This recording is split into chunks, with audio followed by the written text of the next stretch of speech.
seas today. Got a lot worse last night. Waves were 15 feet, and wind was blowing 15 knots, which I guess was pretty far. There's out here. Bathroom, which is kind of messy right now. Okay.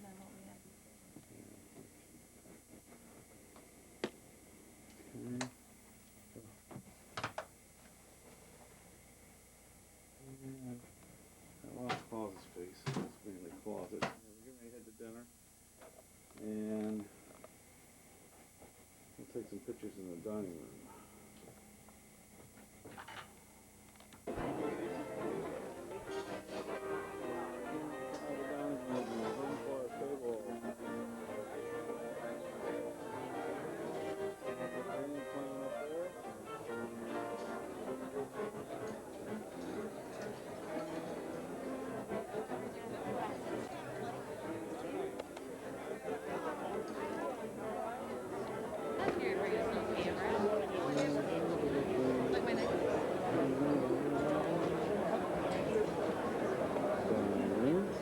They didn't go downstairs. Say hi.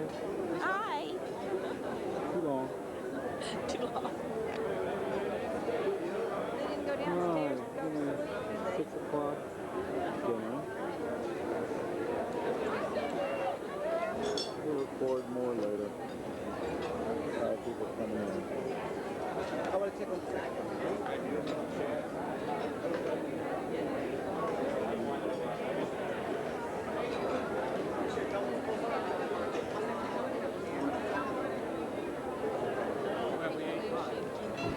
Here we are in Denmark.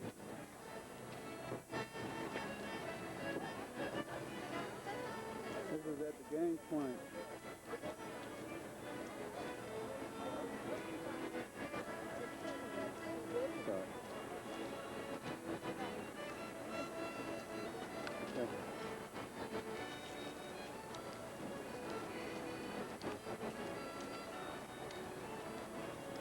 Here's a picture of our ship. And we're going to our bus.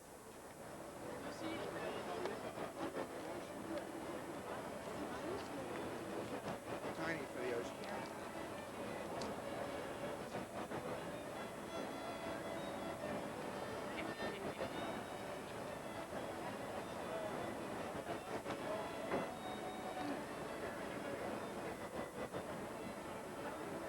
His name would be Svenne, and my name is Marion. So if you have some questions, please let me know. Otherwise, I will be talking the whole time, trying to explain you as much as possible. So we will have a nice day, and after 4 hours time, we will be back to the largest container harbor in the whole Europe. They're lifting about 35, are leaving Aarhus today about 6 o'clock, isn't that? Or 5 o'clock, okay. But when you're coming back, we will set you off by the way.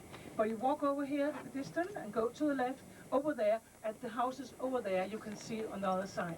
And then you're just having the houses on your right side, then nothing can happen to you. Okay? And you're number 3, and we have one lady which is number 1. And you can see this will be normally houses and apartments in a big city. We are saying Aarhus, it is a little big city. Very cozy, just like the rest of the Danes.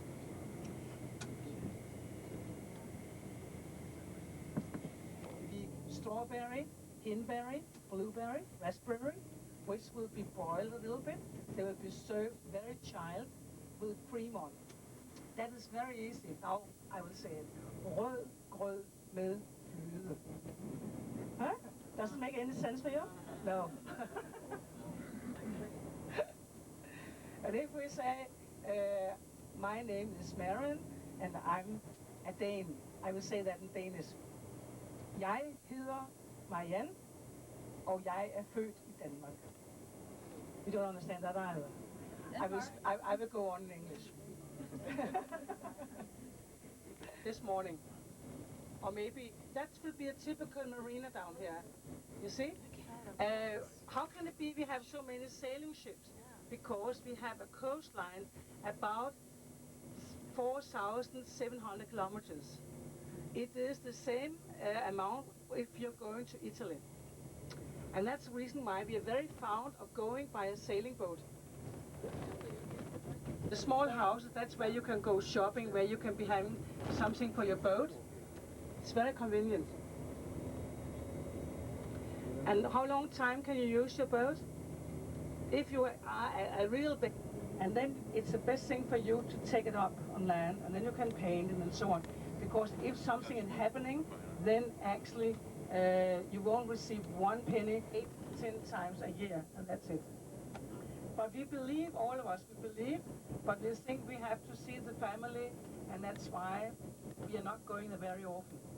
It's a pity, but that's how it is. But we do hope that you still love us. We are paying about 2% in tax for the churches. So that way we are helping it, you see? Yeah.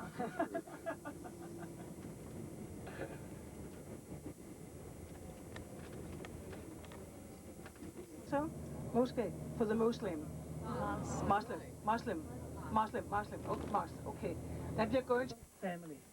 And for many, many years ago, they were ruling Denmark. But before we received a government, then now they are only, what you say, in the second way. And that means when there's a manor house, he is having all this area which you can see here. And that's why he is he's a real farmer, and he can be renting out land or he can make it by himself. So that is typical. And you can see 1895, they always put a year on so you can see when they built it. And that will be all the hay which they're using for, it also has to struggle a little bit. But they are very close friends to the Queen.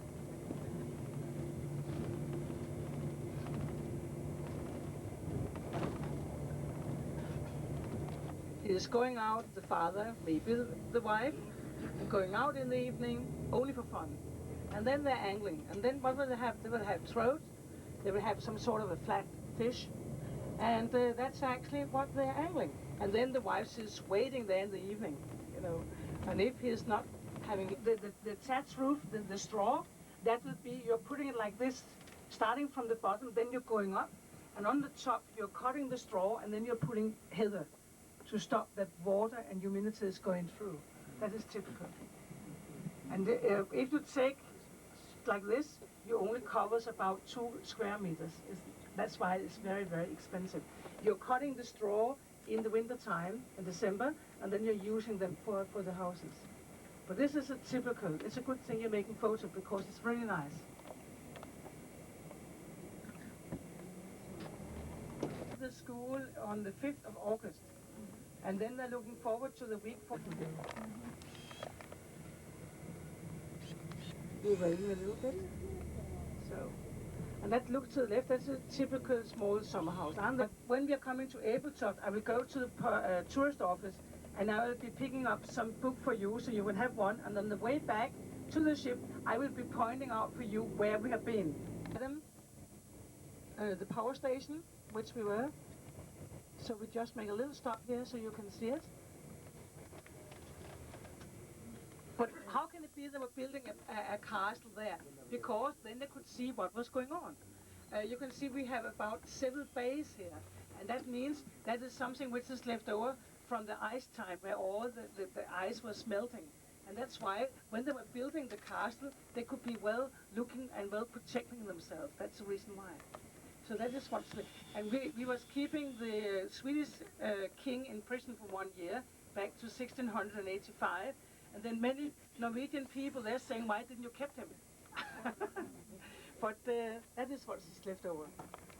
Okay, Kælø, that is the name of it.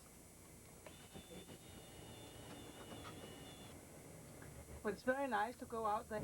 It's a little cozy church, Ian's church. And this one is built back to 1600.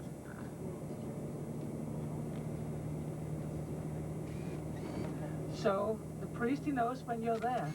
He can count you. that Abeltop where we are going to, this area here, is very... Hey, but it smells terrible around here. This is what Denmark smells like. What, this part of Denmark smells like. Must be those two horses.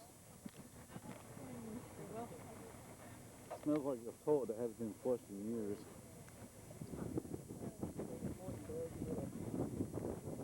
We're walking up to these stones. There's a bunch of people buried here.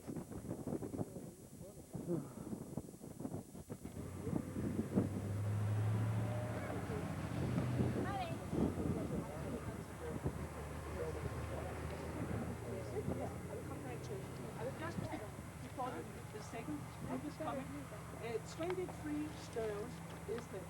Over here, there's a missing one. There were in the beginning 24 stones. And in here, they turned it to the south because they saw that would be the warm entrance to where they were buried, the very, very important person. What you have to note would be, what you can see from the stone which is pointing up is going the same size down in the earth. And how could they keep all the stones up here? Well, astronomy.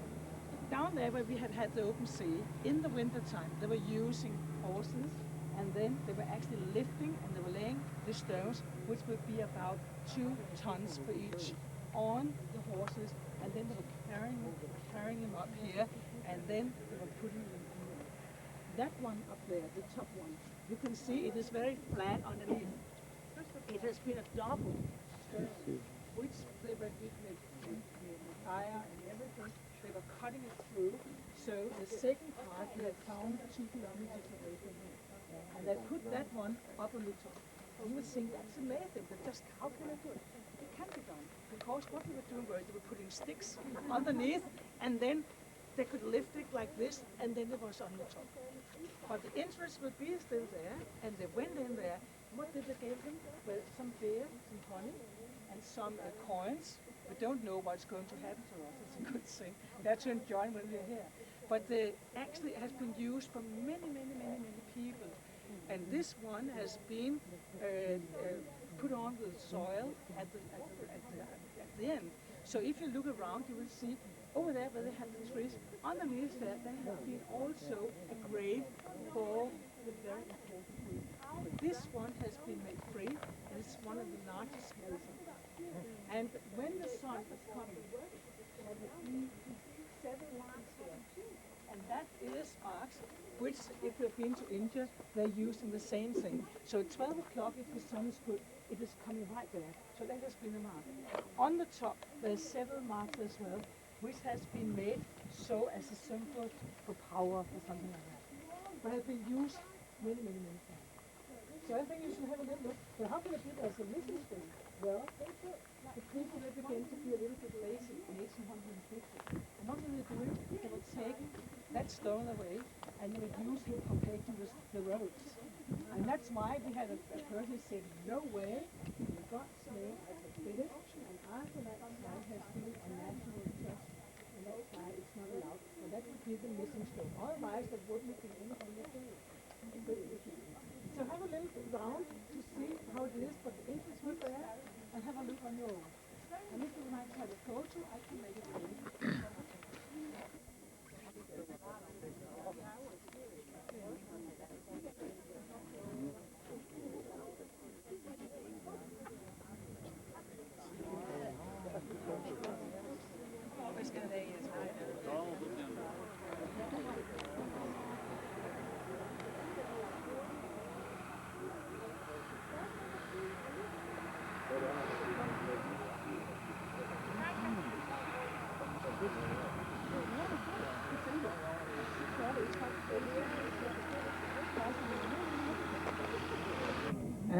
But this will be where you can go on the bicycle here, and you can be. What you can see will be, there will be another hotel up here to the left. We have 3 hotels, so no problem to stay the night over. And on the right side, the White House, that is where we are going to have our coffee. But we just go a little bit further, otherwise we are having a problem with all the coffee for the rest. And I can explain a little bit about my little town here. The frigate is to the right, and they are put here. Costs us a lot of money, but it has to be done. That will be the frigate which I was telling you about. To the left, the red building. It is closed now, but the red building is built back to 1861, has been used for malt. What is malt? Well, you need malt when you are producing beer. It has been a brewery. That is where we're going in and have coffee, this hotel. And you see, from this hotel, you can walk out there where you can see the green grass. You see, you won't get lost. Up to the left, that is up to the town. You see, after 120 million Danish kroner, it looks like this. This will be a glass museum in here to the right, where you can go in, you can see the glazing, you don't have to pay the entrance.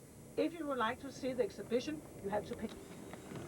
I don't have sufficient coffee for all of you, and I don't have pastry, but I can explain to you, if you're coming visiting me, you never know.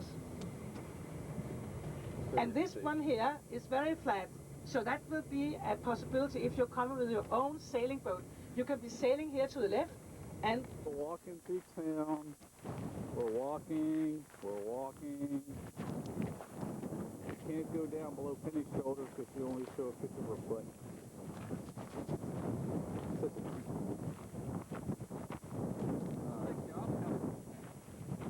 There's the frigate.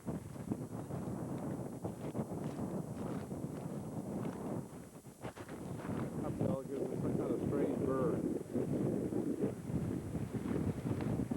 A little chilly, not bad, wind blowing. So, we're walking to town. Back over.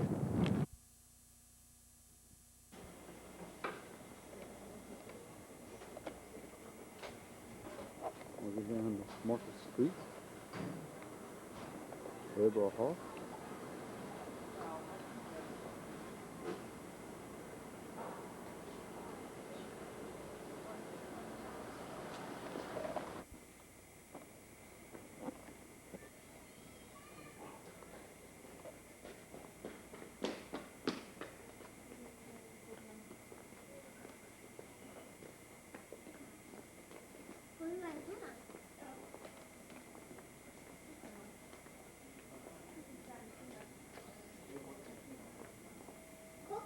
Side street here. We'll walk down. Okay.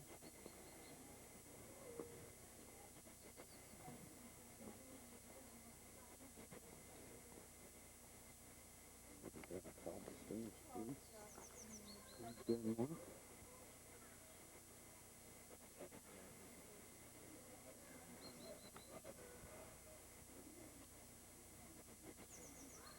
Look back. Looking at cobblestones here, where the whole street is. And now we're going to walk to the other side of the street. There's some tourists.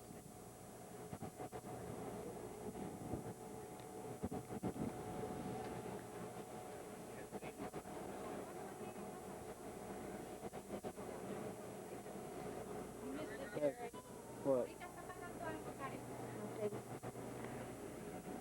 That's where we're walking from. And here's where we're walking to.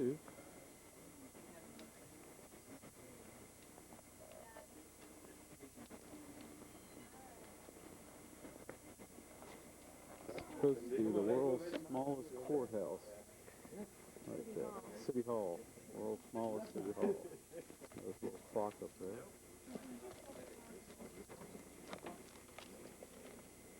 And the rest of the street.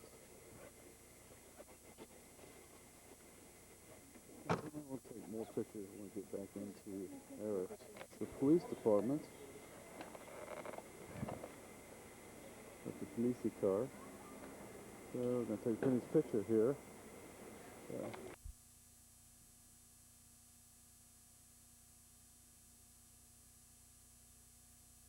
Alright, here we are in Helsinki. That's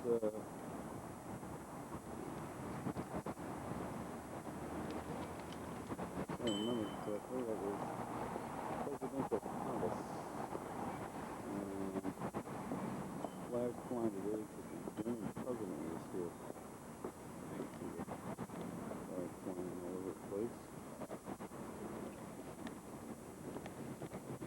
Heading out to an island fortress. See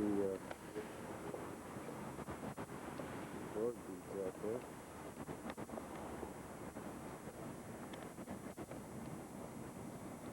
We're going down there. It's like a financial district down here.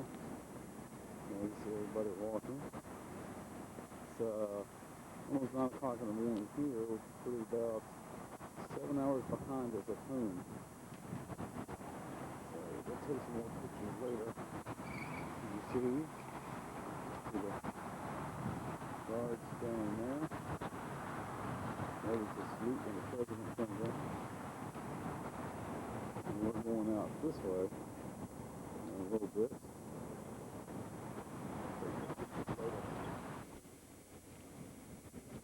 And here we are on the island fortress.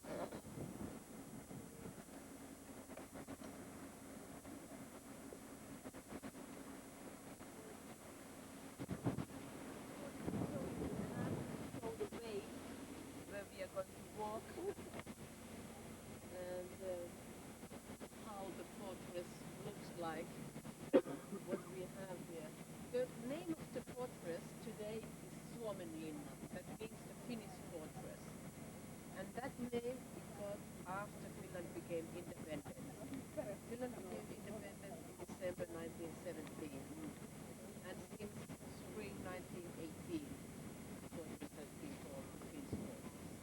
Before that, it was called Sveaborg, that is Swedish, and it means the Swedish fortress, because it was built in that period when Finland was still part of Sweden.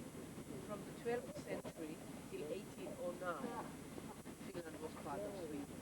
So the Swedish king was also the king of Finland, and Stockholm in Sweden was the official capital of Finland. And this name, Viapori, the third name here, it was used in the Swedish and in the Russian period by the Finnish-speaking people who couldn't pronounce this name correctly, and so it became Viapori. And the fortress was built on 6 islands, just off Helsinki. Here you see only 4 islands.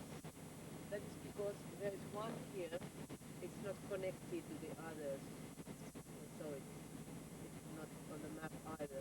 Maybe you saw it when we came in, also 45 small islands here. And these two, there were 2 different islands here, they were filled in. And that's why it looks like one island now. We are now here, and the main museum area is in here.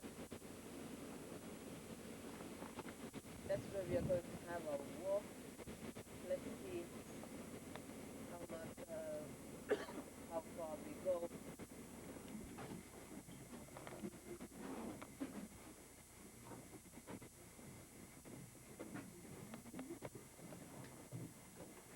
How long did it take to get it They thought originally that it would take about 4 years to build the fortress. They just made a small mistake because actually it took 40 years. I mean, 0 is nothing. So.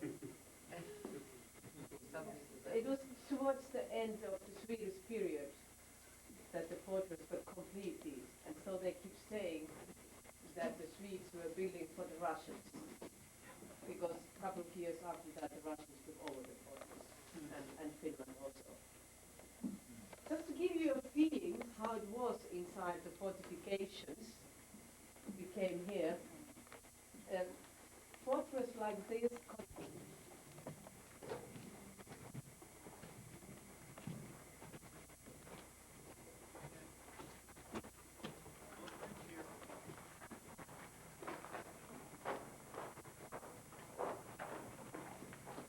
Inside the fortress. We just come out from the inside and say a whole lot.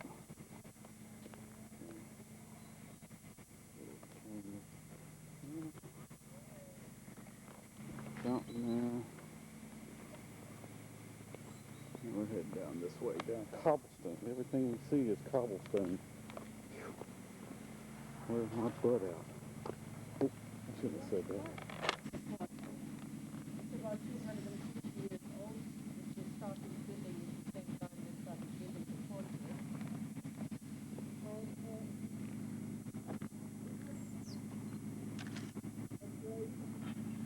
And they built ships for the so-called coastal navy or army navy.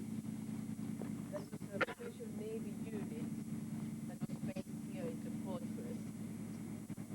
And those ships were specially designed for the coastal navy. They were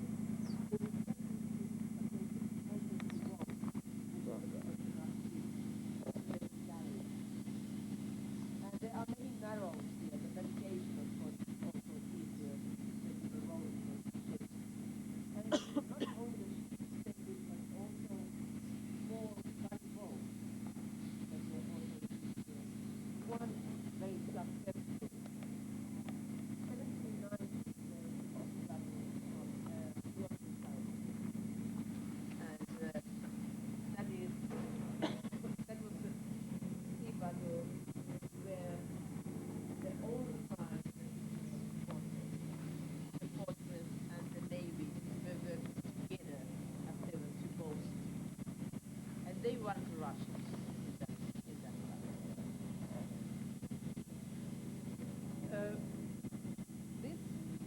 This dry dock here, so they built part of the ships here, part of them were built in Sweden. There are two bases that you can see, the big one here and then the smaller one on the other side. These were used to store the ships in the winter time and to restore them here as well. Originally, in the Swedish period, the approach to the dry dock was from there, from that corner. But the Russians changed it.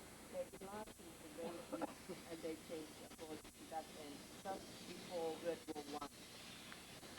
That was actually the only time when they were doing something here. They didn't use the dry dock very much. But then when Finland became independent, this became a very active shipyard again.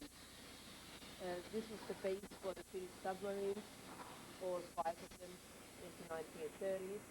4 of them had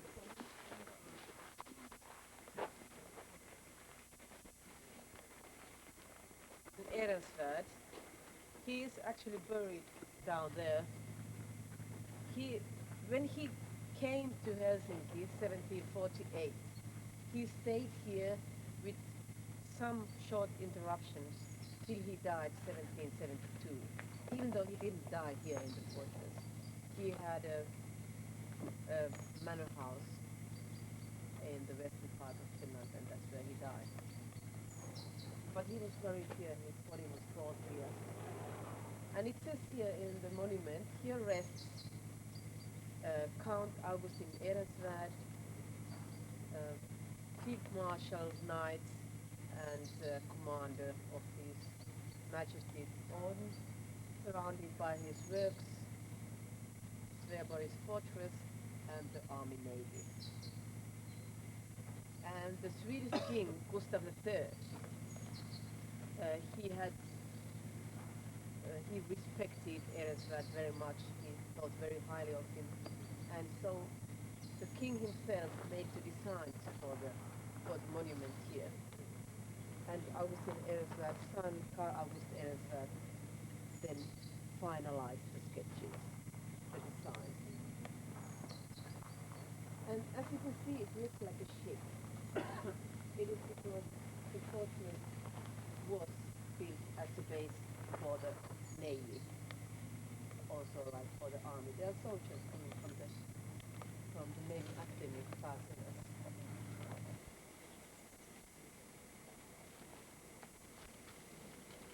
And the metal that was used for the monument, it was taken from Russian guns that the Swedish Navy took in the sea battle 1790.